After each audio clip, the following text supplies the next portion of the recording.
On a une SAU de 122 hectares pour un cheptel de 150 mères naissants engraisseurs en monde d'Aquitaine. Et donc ça fait aujourd'hui 2 ans qu'on travaille ensemble. Donc nous, notre démarche c'était d'être autonome le plus possible en intrants. Donc, nous on a un gros volume de fumier, donc c'était de profiter au maximum de fumier sur les terres.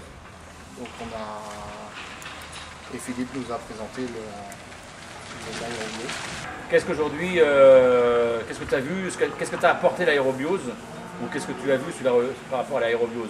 Donc la première chose qu'on a vue sur l'aérobiose, c'était la diminution du volume de fumée. Nous on vide une fois tous les hivers l'air paillé des vaches, donc c'était difficile avant parce qu'on avait un volume énorme et ça devenait compliqué, il fallait vider en plein hiver. Donc, depuis qu'on utilise, on a vraiment diminué le volume, donc ça permet d'être tranquille tout l'hiver sans être obligé de vider en plein hiver. Ensuite, la deuxième chose, c'est des litières plus sèches, et ça c'est mieux au niveau hygiène. Et donc on a diminué un peu le paillage. Bon, c'est pas ce qui s'est vu le plus, mais ça joue un peu quand même. Et la troisième chose, c'est les odeurs. On a un fumier qui est, on va dire sans odeur, mais presque. D'accord.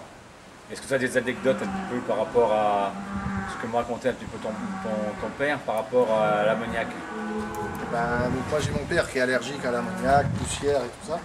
Et quand on manipulait des vaches dans les stabules, c'était toujours en rentrant à la maison, prendre un cachet pour les allergies parce qu'on avait l'odeur d'ammoniac qui remontait. C'est vrai qu'on le sentait, nous, mais comme nous, moi et ma mère, on n'est pas allergiques, ça nous gêne.